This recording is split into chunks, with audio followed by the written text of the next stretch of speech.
Hai semuanya, ketemu lagi bareng Mihu di sini. Oh iya, kali ini Mihu akan membawakan alur cerita dari film Donghua yang berjudul Battle Through the Heaven. Mihu mengingatkan sekali lagi ya bahwa konten ini full spoiler. Mari siapkan cemilannya dan mari kita mulai alur ceritanya. Melanjutkan dari kisah sebelumnya.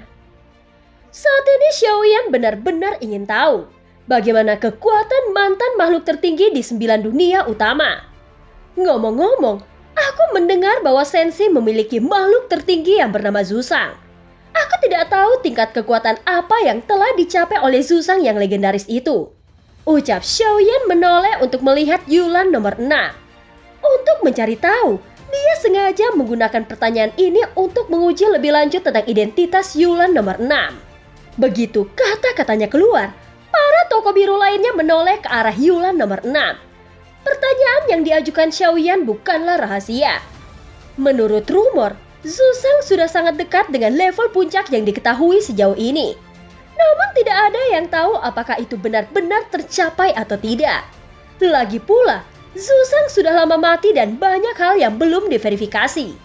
Ucap Yulan nomor 6. Bukankah benar bahwa Zuzang pernah menjadi eksistensi teratas di antara 9 dunia? Tanya Xiaoyan berpura-pura tidak mengetahui Zuzang sama sekali. Pada saat ini dia hanya berharap bahwa nomor 1 tidak akan membongkar identitasnya. Hanya Yulan nomor 1 yang tahu dari mana 8 dari mereka berasal. Dari dunia mana mereka berada. Jadi selama dia mau, dia bisa menunjukkan identitas Xiaoyan dengan satu kata. Tetapi dalam komunikasi semacam ini, sepertinya tidak ada informasi yang pernah terungkap. Tampaknya bagaimana komunikasi di antara orang-orang hanya akan dipandu olehnya. Dan informasi itu sepenuhnya dikomunikasikan oleh mereka sendiri. Dengan kata lain, Yulan nomor 1 tidak akan memilih untuk ikut campur. Meskipun Zuzang kuat, dia hanya dianggap sebagai eksistensi teratas di salah satu 9 dunia utama. Sedangkan menilai dari catatan dan rumor, makhluk tertinggi di dunia Dewa 9 Langit seharusnya lebih kuat darinya. Tetapi makhluk tertinggi yang telah dikabarkan tersebut sudah mati jauh sebelum Zuzang dan tidak pernah terlihat lagi sejak saat itu. Ucap Yulan nomor 6. Makhluk tertinggi dari alam Dewa 9 Langit. Jika demikian, maka di 9 dunia utama ada orang-orang kuat seperti Zuzang. Ucap Xiaoyan. Tetapi mereka tidak pernah bertarung satu sama lain. Dan mereka tidak dapat mengetahui kekuatan pastinya. Ucap Yulan nomor 6. Karena Senshi memiliki orang yang kuat seperti Zuzang, dia tidak perlu takut akan invasi. Ucap Xiaoyan tidak lupa menggunakan kalimat ini untuk menutupi kepura-puraannya. Mantan makhluk tertinggi Senshi telah mati. Dan yang muncul sekarang hanyalah reinkarnasinya. Kekuatannya tidak lagi seperti dulu. Dan tidak mungkin memiliki kekuatan untuk mengubah situasi. Ucap Yulan nomor 6. Xiaoyan sedikit mengerti ketika dia mendengar kata-kata ini. Dia tidak dapat menemukan kekurangan dalam kata-kata Yulan nomor 6. Mungkinkah dia benar-benar orang kuat dari Senshi? Gumam Xiaoyan merenungkan di dalam hatinya. Meskipun informasi ini bukan rahasia, jika dia bukan dari Senshi, tidak mungkin mengetahuinya dengan begitu jelas dan akurat. Pada saat ini Xiaoyan tidak berniat untuk mengajukan pertanyaan lagi. Terlalu banyak pertanyaan akan sama dengan mengungkapkan niatnya. Ngomong-ngomong, obat yang dipercayakan Yulan nomor 3 sudah disempurnakan. Dan aku akan meneruskannya ke Yulan nomor 1. Ucap Xiaoyan segera mengubah topik pembicaraan dan berhenti membahas Zuzang. Percuma membicarakan situasi seperti ini sekarang. Jadi dia harus lebih banyak mendengarkan dan berbicara lebih sedikit. Wah, kau melakukannya dengan sangat cepat. Sungguh menakjubkan. Terima kasih. Mulai sekarang, aku berhutang budi padamu. Jika kau memiliki sesuatu untuk ditanyakan, maka katakan saja. Ucap Yulan nomor 3 tiba-tiba membuka mulutnya dengan sangat gembira. Ini hanya masalah mengangkat tanganmu. Ucap Xiaoyan dengan ringan. Dengan cara ini, dia memiliki posisi tertentu di benak semua orang. Setidaknya mereka harus ingat bahwa Xiaoyan adalah seorang alkemis dengan pangkat yang tinggi. Nomor 9, aku juga punya pil obat di sini. Aku ingin tahu apakah aku aku bisa menyusahkanmu untuk mencoba menyempurnakannya. Selama kau berhasil, aku bisa menukarkannya dengan bantuan ataupun barang. Ucap Yulan nomor 4 menjadi tertarik ketika menyadari bahwa Xiaoyan berhasil menyelesaikan tugas dari Yulan nomor 3. Dia tidak mengenalnya sebelumnya.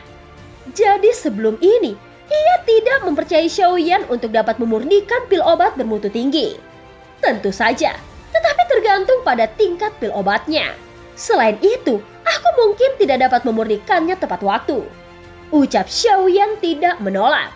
Secara alami Xiaoyan masih bersedia. Selama itu bukan pil obat kecantikan apapun. Lagi pula, hanya ada sedikit pil bermutu tinggi di tangannya saat ini. Dan juga sulit untuk menemukan bahan obat. Jadi selama dia dapat memperoleh pil melalui mereka dan menerima bahan obat dalam jumlah yang cukup, Xiaoyan akan selalu bisa memurnikan dengan jumlah lebih untuk dirinya sendiri. Dan karena mereka berasal dari dunia selain sensi, pil obat tersebut pasti memiliki efek yang sangat berbeda. Baik, aku akan memberi resep dan bahan obatnya kepada Yulan nomor 1. Tidak ada batasan waktu tertentu. Berikan saja kepadaku jika sudah selesai. Aku akan mengucapkan terima kasih terlebih dahulu. Ucap Yulan nomor 4. Tunggu, aku juga punya ramuan di sini. Aku ingin tahu apakah aku bisa meminta bantuan nomor 9 untuk memurnikannya. Ucap Yulan nomor 5 juga berbicara. Menurut informasi yang Xiaoyan dapatkan, Yulan nomor 5 seharusnya berasal dari dunia laut pegunungan. Masuk akal bahwa keberadaan ras binatang tidak memiliki banyak alkemis kuat. Xiaoyan lalu berkata, aku tidak bisa menjamin bahwa pemurnian akan berhasil. Tetapi pil obat di tingkat dewa seharusnya tidak menjadi masalah besar. Dan jika memang nantinya aku berhasil, lakukan saja apa yang kau bisa sebagai gantinya. Ucap Xiaoyan melebih-lebihkan nadanya. Setelah berhasil menyempurnakan pil obat untuk Yulan nomor 3, Xiaoyan memiliki keyakinan mutlak untuk memurnikan pil obat di tingkat dewa lagi. Faktanya dia tahu bahwa kemampuan alkemisnya saat ini sepenuhnya bergantung pada inti api dan kekuatan jiwa. Jika dia berhasil dalam pemurniannya, setidaknya dia dapat mengamankan posisinya sebagai seorang alkemis di antara 9 sosok. Dengan cara ini, dia bisa mendapatkan lebih banyak bantuan dan mendapatkan lebih banyak tawar-menawar di antara mereka. Meskipun tidak ada yang bisa dia percayai saat ini, yang terbaik adalah mempersiapkan hal-hal yang mungkin sangat dibutuhkan nantinya. Kekuatan dari tokoh-tokoh Yulan ini tidak biasa, dan tentu saja merupakan hal yang menguntungkan bagi Xiaoyan untuk dapat menukarkan pil obat dengan bantuan. Tidak masalah, aku percaya pada kemampuanmu. Ucap Yulan nomor 4 segera menyanjung Xiaoyan. Nomor 9, aku hanya punya 2 set bahan obat untuk pil obat mujarab ini. Tolong maafkan aku, ini karena beberapa bahan obat terlalu langka. Ucap Yulan nomor 5 setelah berhenti sejenak. Jelas dia khawatir Xiaoyan akan gagal memurnikan dan menyia-nyiakan bahan obatnya. Kalau begitu, beri aku sepasang pil obatmu. Jika berhasil, itu bagus. Namun jika gagal, kau masih bisa menyimpan sepasang lagi. Ucap Xiaoyan. Baik, jika pemurnian berhasil, harus ada terima kasih yang besar dariku. Dan itu bisa ditukar dengan bantuan. Ucap Yulan nomor 5 sangat memuji keputusan Xiaoyan. Dengan cara ini, maka hanya ada satu kesempatan yang artinya tidak ada toleransi kesalahan. Hal itu secara alami akan membuktikan tingkat keterampilan alkemis pemurnian Xiaoyan. Jangan khawatir, aku akan melakukan yang terbaik. Ucap Xiaoyan. Nomor 1, aku benar-benar minta maaf. Barang yang kau percayakan padaku belum ditemukan. Ucap Xiaoyan melanjutkan. Tidak apa-apa. Berikan saja ketika kau menemukannya. Jangan khawatir. Ucap Yulan nomor 1. Ya, aku akan mencarinya secepatnya. Ucap Xiaoyan. Setelah berbicara, Xiaoyan memilih untuk tetap diam. Dia masih berpikir bahwa terlalu banyak bicara tidak ada gunanya dan saat ini diam adalah pilihan yang terbaik. Setelah menyerahkan beberapa informasi satu sama lain, Xiaoyan menemukan bahwa Yulan nomor 7 memiliki keuntungan paling banyak. Dan tampaknya itu adalah barang bahan dan bahkan senjata langka. Adapun Yulan nomor 8, dia memiliki keahlian menempa senjata dan seterusnya. Statusnya di sini seharusnya menjadi pengrajin ahli yang kuat. Tentu saja bukan tidak mungkin bahwa dia seperti Xiaoyan, yaitu menonjolkan sesuatu yang menurutnya perlu saja. Untuk semua tokoh di sini, tampaknya hanya sebatas saling menguntungkan. Apa tujuan mengumpulkan semua orang di sini? Masih terbuka untuk diskusi. Dikatakan bahwa nomor 1 mengenal Xiaoyan dan Xiaoyan juga mengenalnya. Xiaoyan terus berpikir keras. Tetapi pada pertanyaan tentang identitas ini, dia tidak bermaksud untuk terus bertanya. Apakah dia mengetahuinya atau tidak? Itu tidak begitu penting saat ini. Dibandingkan dengan identitas Yulan nomor 1, yang perlu diklarifikasi sekarang sebenarnya adalah apa tujuan sebenarnya datang ke alam dewa kekacauan ini. Apa arti sebenarnya dari pertemuan ini? Sama sekali tidak mungkin hanya bertukar informasi atau barang satu sama lain. Pada saat ini setelah semua orang diam, Yulan nomor 1 akhirnya membuka mulutnya untuk berkata, "Apakah sekarang sudah berakhir untuk semua orang? Sekarang izinkan aku untuk mengatakannya. Aku tidak menjelaskannya kepada kalian karena kita tidak cukup orang. Pertemuan ini selalu bertukar item dan informasi satu sama lain. Namun semua orang harus tahu bahwa aku mengumpulkanmu di sini lebih dari itu. Tidak sedikit sosok biru yang berkumpul di alam dewa kekacauan dan beberapa bahkan telah membentuk pasukan. Seperti yang aku katakan sebelumnya, 9 dunia utama sekarang berada dalam arus bawah.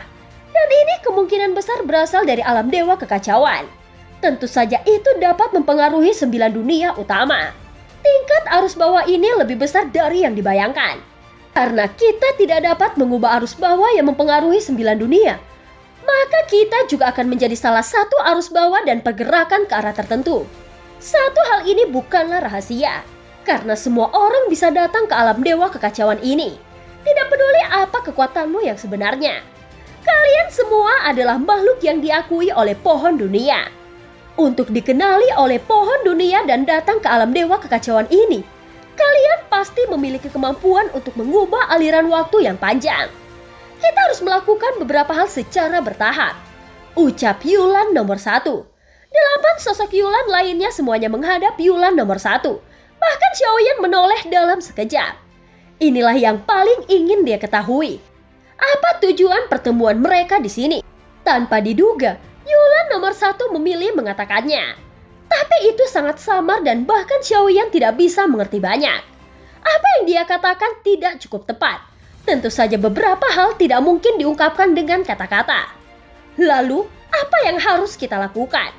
Tanya Yulan nomor 3 setelah terdiam beberapa saat. Melakukan semua hal yang benar. Pertama-tama, aku ingin tahu ada berapa banyak dari kalian yang setuju dengan inflasi dunia dari dunia luar. Masing-masing dari kalian dapat mengirimkanku transmisi suara secara langsung. Apakah kalian akan mendukungnya atau tidak? Ini akan menjadi sebuah rahasia. Tidak seorang pun kecuali aku yang tahu. Pilih sekarang, ucap Yulan nomor 1. Pada saat ini 8 sosok termasuk Xiaoyan jatuh ke dalam renungan singkat. Butuh waktu lama sebelum dapat menentukan dan mentransmisikan suara mendukung atau menentang. Pertanyaan ini benar-benar agak mendadak. Untuk sesaat, Xiaoyan tidak tahu bagaimana membuat pilihan. Dia secara alami menolak hal ini di dalam hatinya. Tetapi pada saat ini, dia tiba-tiba memiliki ide yang berani. Dan mungkin ada beberapa resiko dan masalah tidak perlu. Tetapi itu adalah salah satu cara untuk menyembunyikan dirinya saat ini. Dia memilih untuk mendukung invasi dunia. Dan dalam waktu singkat, Xiaoyan memiliki banyak pemikiran di benaknya. Apakah dia mendukung atau menentangnya? Itu tidak terlalu masalah. Karena Xiaoyan tidak tahu identitas sebenarnya dari beberapa orang yang dia lihat sekarang. Xiaoyan ingin mencoba berdiri di sisi yang berlawanan. Dengan cara ini, dia bisa melihat lebih banyak siapa musuhnya. Aku telah menerima suara dari kalian semua, dan hasilnya benar-benar mengejutkan. Tidak termasuk aku. 4 memilih mendukung invasi dan 4 lainnya memilih menentang invasi. Ucap Yulan nomor 1 setelah beberapa saat. Hasil ini adalah sesuatu yang tidak pernah dia duga. Dengan cara ini, jika Xiaoyan tidak dihitung, ada 3 dunia utama yang mendukungnya untuk diserbu. Jika mereka tidak curang dan berpura-pura, ketiganya sama saja dengan memberontak melawan dunianya sendiri. Tapi hasil imbang ini di luar dugaan Xiaoyan. Tanpa mengetahui situasi spesifiknya, dia tidak dapat memberikan komentar. Adapun pilihan Xiaoyan untuk mendukung, itu hanya keputusannya yang dia buat sesuka hati. Dia hanya ingin melihat apakah dia akan melihat lebih banyak pengetahuan jika dia pergi ke arah lain. Ini hanya pemungutan suara sederhana. Kau tidak perlu memperdulikannya. Selanjutnya, ada tugas untuk semua orang. Ucap Yulan nomor 1. Tugas? Ucap Xiaoyan terkejut sejenak. Deskripsi ini menunjukkan bahwa kekuatan Yulan nomor 1 melampaui 8 dari mereka. Dan dia bahkan menjadi pemimpin terkuat di sini. Tapi semua jangan khawatir. Tugas yang aku berikan kepadamu tidak dipaksakan. Itu sepenuhnya secara sukarela. Tentu saja setiap kali kalian menyelesaikan tugas tersebut, kalian bisa mendapatkan hadiah misterius. Ucap Yulan nomor 1. Setelah mendengar kata hadiah misterius, semua orang menjadi tertarik. Adapun hadiahnya, itu akan ditentukan sesuai dengan kesulitan tugas yang masing-masing memiliki nilai tertentu. Tugas pertama dari dunia kuno dewa dan iblis, yang paling kacau di antara 9 dunia. Ada pertempuran antara dewa dan iblis. Hanya ada satu tujuan dalam tugas ini, yaitu untuk memenangkan hadiah utama dan mendapatkan dekrit kuno. Ucap Yulan nomor 1. Semua orang yang mendengar kata-kata itu langsung terdiam sejenak. Berjuang untuk dekrit kuno antara dewa dan iblis. Gumam Xiaoyan mengulangi kata-kata di dalam hatinya. Sepertinya itu adalah pertempuran kacau tingkat tinggi. Kalian dapat berpartisipasi secara sukarela. Tentu saja apakah kalian berpartisipasi atau tidak? Ucap Yulan nomor 1 kembali. Dia masih memahami bahwa yang paling dikhawatirkan semua orang di sini adalah pengungkapan identitas mereka sendiri. Apakah kau tahu apa fungsi dari dekrit kuno tentang makhluk dewa dan iblis ini? Tanya Yulan nomor 2. Mereka yang telah memperoleh dekrit ini akan dikenali oleh dunia kuno dewa dan iblis, serta dapat memperoleh energi dunia di dalamnya. Selain itu, dekrit ini juga memiliki 3 jenis teknik dewa dan iblis. Ucap Yulan nomor 1 menjelaskan. Xiaoyan mengerutkan keningnya ketika mendengar kata-kata ini. Godaannya terlalu besar, yang secara langsung akan menarik minat para pakar kuat. Dengan begitu, tidak akan mudah untuk memenangkan kejuaraan. Tetapi dia tidak tahu apakah itu kebetulan atau apa. Sepertinya semua kejadian mengikuti tindakan Xiaoyan, membawanya memasuki dunia kuno dewa dan iblis. Saat ini, hanya sang ratu yang mengetahui niatnya. Jadi itu seharusnya hanya kebetulan. Tidak mungkin bagi sang ratu mengungkapkannya kepada siapapun. Apa yang disebut kebetulan hanyalah keberuntungan. Semua yang terjadi sepertinya berhubungan dengannya. Dan ini adalah salah satu kemampuan keberuntungan. Sebelumnya 2 Raja Roh Ningyao dan Tianxun dari Istana Surga Manusia telah pergi ke dunia kuno dewa dan iblis. Xiaoyan juga awalnya berencana pergi ke dunia tersebut untuk berlatih terlebih dahulu. Dan pada saat yang sama mencari peluang untuk menyingkirkan 2 Raja Roh. Tetapi dia tidak pernah menyangka bahwa dia akan memiliki alasan lain untuk pergi ke dunia kuno dewa dan iblis. Selain itu mereka yang menyelesaikan tugas, aku telah mengatakan sebelumnya bahwa aku akan memberikan hadiah misterius di sini, sehingga kalian dapat berpartisipasi secara aktif. Ucap Yulan nomor 1, dan 8 tokoh lainnya memilih diam. Tidak tahu apa yang dipikirkan pihak lain. Baiklah, kalian bisa memutuskannya sendiri. Pertemuan ini sudah selesai. Ucap Yulan nomor 1 segera berkata, dia tidak ingin ada yang mengungkapkan pendapatnya. Setiap orang memiliki pemahaman diam-diam dan tidak ada yang berbicara lagi di atas plafon batu yang melingkar. Pada saat berikutnya pertemuan ini akhirnya dinyatakan berakhir. Kemudian sosok biru menghilang satu demi satu dari plafon melingkar. Nomor 9, aku akan mentransfer resep dan bahan obat kepada nomor 1. Ucap Yulan nomor 4 sebelum pergi. Milikku juga dipindahkan ke Yulan nomor 1. Ucap Yulan nomor 5 juga segera berkata. 2 komisi datang sekaligus tetapi untungnya tidak ada batas waktu untuk mereka. Jadi Xiaoyan bisa menyempurnakannya selama dia punya waktu. Xiaoyan yang terakhir datang ke grup ini jadi sekarang dia memiliki kesempatan untuk membangun kepercayaan. Namun Xiaoyan masih harus memanfaatkan kesempatan itu. Pada saat ini dia segera meninggalkan alam dewa kekacauan. Yulan nomor 1 mentransfer semua kepercayaan Yulan nomor 4 dan misi Yulan nomor 5. Dan Xiaoyan juga menyerahkan pil permajaan milik Yulan nomor 3 ke Yulan nomor 1. Setelah itu Xiaoyan mencari tahu keempat formula yang dipercayakan kepadanya. Kemudian kekuatan jiwanya terendam dalam selip batu giok yang merekamnya. Setelah keluar dari alam dewa kekacauan, Xiaoyan mencari tahu keempat formula yang dipercayakan kepadanya. Kemudian kekuatan jiwanya terendam dalam selip batu giok yang merekam. Dan dia mendapati bahwa jumlah bahan obat yang diberikan kepadanya tidak sedikit. Xiaoyan hanya melihat bahan obat sebentar, tetapi dia tidak bisa menahan nafas keterkejutannya. Wah, bahan obat ini tidak hanya langka, tetapi juga sangat tua. Ada puluhan Ganoderma yang berumur 100.000 tahun. Hanya dengan melihat bahan obat, Xiaoyan sudah menduga ada sekitar 4 ramuan yang dimurnikan, yang mungkin terkait dengan pengisian ki dan darah. Ki langit tingkat 0, Xiaoyan tertegun sejenak. Dia mempelajari nama ramuan ini melalui slip batu giok. Adapun fungsi ramuan ini bukan untuk mengisi kembali ki dan darah, tetapi ternyata untuk membuat umur panjang. Namun harga ramuan ini cukup mencengangkan, belum lagi untuk mengumpulkan semua bahan obat ini. Dengan ramuan ini, bisa membeli dewa petarung bahkan keabadian kaisar, dan butuh banyak usaha untuk mendapatkan kesempatan menemukannya. Efek ramuan pil pengisian ulang langit tingkat 0 ini dapat memungkinkan dewa petarung menembus setidaknya 100.000 tahun kehidupan. Semakin tinggi tingkat umurnya, pil ini maka semakin baik efeknya. Ucap Xiaoyan bergumam setelah membaca formula obat mujarab dengan hati-hati. Tetapi tidak peduli seberapa tinggi tingkat obat mujarab ini, namun tidak mungkin bagi yang abadi untuk menggunakannya. Dan ini pasti telah disempurnakan oleh orang yang kekuatannya di bawah keabadian kaisar. Mungkinkah nomor 4 bukan keabadian kaisar? Mungkinkah aku bukan yang terlemah di antara mereka? Ucap Xiaoyan langsung merasa sangat bingung. Situasinya rumit dan tentu saja tidak mungkin mengandalkan pil buta untuk menebak. Tetapi hal ini membuatnya berpikir lebih keras. Setelah itu Xiaoyan mengeluarkan selip batu giok yang diberikan oleh Yulan nomor 5. Dan bahan obat yang diberikan oleh Yulan nomor 5 bahkan lebih mencengangkan. Ada banyak darah binatang kuno dan pemurnian esensi darah ini ada banyak darah binatang kuno. Dan pemurnian esensi darah ini bahkan lebih rumit. Jika esensi darah ini digunakan untuk kultivasi, maka efeknya akan sangat luar biasa.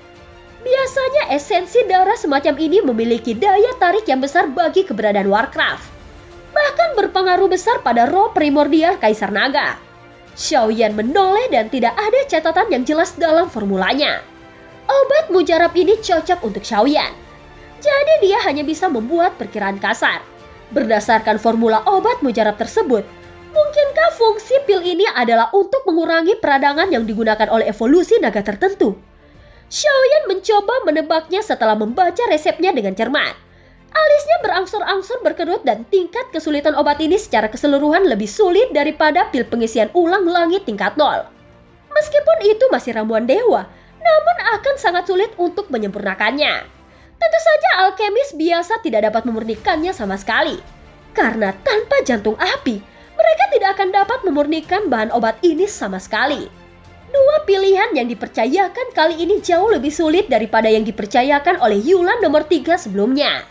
Xiaoyan merasa tertindas untuk memurnikannya. Namun kedua ramuan ini memberikan penyempurnaan sifat anti-inflasi yang seharusnya. Dan jauh lebih menarik daripada pil peremajaan.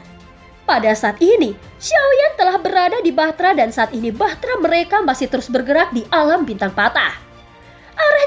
Arah ini tampaknya benar. Dan benua patah yang muncul di sekitar telah benar-benar ditinggalkan. Dan kebanyakan dari mereka berada di ambang kehancuran dan tidak ada situasi khusus untuk saat ini. Di alam dewa patah, badai Kampan tidak terlalu ganas. Kali ini mereka bisa dianggap beruntung, karena mereka tidak menghadapi badai super seperti terakhir kali. Pada saat ini Xiaoyan berpikir dalam hatinya, sepertinya tidak ada masalah dengan arahnya. Tetapi Chang Yuhua yang meninggalkan pemandu tidak melihat perintahnya. Xiaoyan merasa sangat bingung di dalam hatinya. Avatarmu, apakah baik-baik saja? Tanya Ratu. Situasinya tidak terlalu optimis sekarang, dan dia dikepung oleh Taisu. Ucap Xiaoyan menjawab Ratu dengan santai. Apakah kau membutuhkan bala bantuan? Ucap Ratu berkata dengan ringan dan tersenyum manis melihat Xiaoyan. Tidak, sejauh ini para sampah itu masih bisa diselesaikan. Ucap Xiaoyan menggelengkan kepalanya. Jelas dia penuh percaya diri pada avatar Yuan Shen-nya. Dan film pun berakhir. Terima kasih udah dengerin Mihu dari awal sampai akhir ya. Sampai jumpa.